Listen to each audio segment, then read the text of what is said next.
रवि, सोना और अर्जुन तीनों बहुत अच्छे दोस्त थे। वे रोज स्कूल के बाद समुद्र के किनारे खेलने जाते थे। समुद्र के पास एक पुराना खंडहर था, जिसे लोग रहस्यमयी घर कहते थे। इस घर के बारे में कहा जाता था कि इसमें कई साल पहले एक समुद्री डाकू रहा करता था, जिसने यहाँ कहीं एक खजाना छिपाया था। तीनों दोस्तों को ऐसी कहानियों पर ज्यादा भरोसा नहीं था, लेकिन एक दिन उनकी किस्मत बदलने वाली थी। एक दिन जब वे उस पुराने घर के तहखाने में खेल रहे थे, अर्जुन को एक पुराना संदूक दिखाई दिया। संदूक पर धूल की मोटी परत जमी हुई थी। उत्सुकता से उन्होंने उसे खोला। उसमें एक पुराना और फटा हुआ नक्शा था। नक्शे में एक द्वीप और समुद्री रास्ते दिखाए गए थे। सोना ने ध्यान से नक्शे को देखा और कहा। ये तो खजाने का नक्शा लगता है। अर्जुन ने भी नक्शे को देखा और बोला। हाँ, लेकिन ये तो कोई साधारण नक्शा नहीं है। इसमें जादू है। रवि ने नक्शे के किनारों को छुआ और तभी अचानक हवा तेज चलने लगी। चारों ओर सब कुछ धुंधला होने लगा और पलक झपकते ही वे तीनों एक अलग ही दुनिया में पहुंच गए।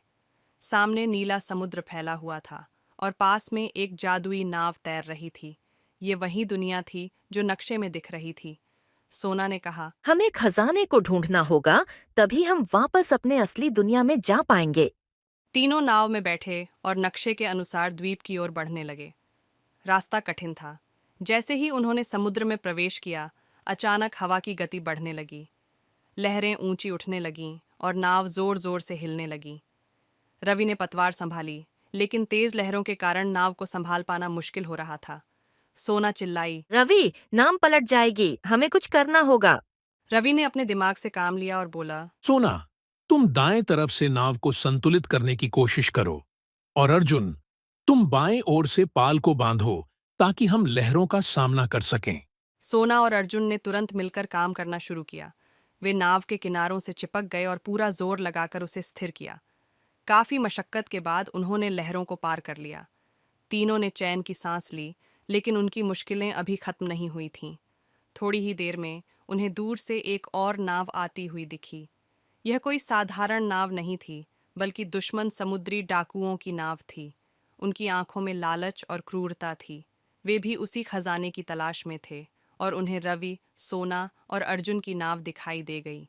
समुद्री डाकुओं ने चिल्लाकर कहा। अरे, वहां देखो, कोई और भी खजाने के पीछे है। उन्हें रोक लो। रवि ने तुरंत कहा। अर्जुन, हमें दुश्मनों से बचने के लिए तेजी से आगे बढ़ना होगा। पाल को और ऊपर खींचो ताकि हम उनकी पकड़ से दूर जा सकें। सोना ने एक तीर धनुष उठाया जो नाव में रखा था। उसने निशाना लगाया और दुश्मन की नाव पर फेंका। तीर जाकर उनके पाल में फंस गया, जिससे उनका जहाज धीमा हो गया। अर्जुन ने पूरी ताकत से पाल को ऊपर खींचा और नाव तेजी से आगे बढ़ने लगी, लेकिन समुद्री डाकू भी अपनी पूरी ताकत से उनका पीछा करने लगे। उनका जहाज बड़ा और तेज था। वे लगातार रवि की नाव के पास आ रहे थे। अचानक एक समुद्री डाकू ने अपनी नाव से एक बड़ा हुक फेंका, जो रवि की नाव में फंस गया। वह उन्हें अपनी ओर खींचने लगा। रवि ने तुरंत अपनी तलवार निकाली और हुक की रस्सी को काट दिया। उसने चिल्लाया। जल्दी करो, हमें और तेज चलना होगा। लेकिन अचानक दुश्मन के जहाज से तोपें दागी जाने लगीं। गोलों की आवाज से पूरा समुद्र गूंज उठा। एक गोला रवि की नाव के पास गिरा, लेकिन सौभाग्य से नाव को कोई नुकसान नहीं हुआ। रवि ने जल्दी से नाव को दूसरी दिशा में घुमा दिया और दुश्मन के जहाज से बच निकले। तभी समुद्र में कुछ अजीब सा हलचल होने लगी। लहरें फिर से उठने लगीं और पानी के बीच से एक विशालकाय समुद्री राक्षस उभरने लगा। उसकी आंखें जल रही थीं और वह गुस्से में गुर्रा रहा था। उसका विशालकाय सिर और लंबे लंबे हाथ समुद्र से बाहर निकल आए। उसकी दहाड़ से पूरा समुद्र हिलने लगा। सोना घबराकर बोली। ये क्या है? हम इससे कैसे लड़ेंगे? रवि ने हिम्मत दिखाते हुए कहा। हमें इसे चकमा देना होगा। अर्जुन, तुम नाव को बाएं तरफ घुमाओ, मैं जादुई जाल का इस्तेमाल करूंगा। रवि ने नाव में रखे जादुई जाल को उठाया और उसे राक्षस की ओर फेंका। जाल ने राक्षस के एक हाथ को जकड़ लिया, लेकिन वह और भी गुस्से में आ गया।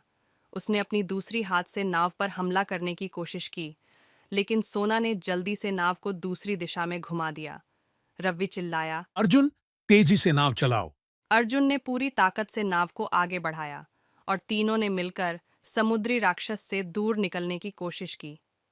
राक्षस अभी भी उनके पीछे था, लेकिन उन्होंने अपनी चालाकी और टीम वर्क से उसे धोखा दे दिया और आखिरकार उससे बच निकले।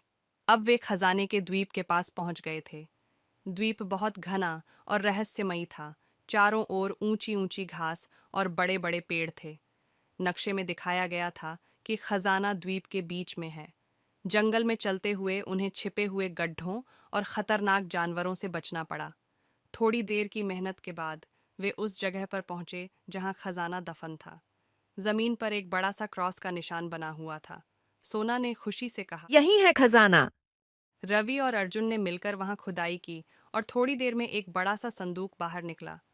जैसे ही उन्होंने संदूक को खोला, उसमें सोने के सिक्के, हीरे और अनमोल पत्थर भरे हुए थे। उनकी आंखें चमक उठीं, लेकिन जैसे ही उन्होंने खजाने को छुआ, अचानक चारों ओर से फिर से तेज हवा चलने लगी। सब कुछ धुंधला होने लगा और पलक झपकते ही वे वापस उसी पुराने घर के तहखाने में पहुंच गए। रवि ने चौंकते हुए कहा। हम वापस आ गए। तीनों दोस्त बहुत खुश थे। उन्होंने न केवल एक जादुई खजाने की खोज की थी, बल्कि बहादुरी और टीम वर्क से हर चुनौती का सामना भी किया था। रवि ने हंसते हुए कहा। ये हमारी जिंदगी का सबसे बड़ा रोमांच था।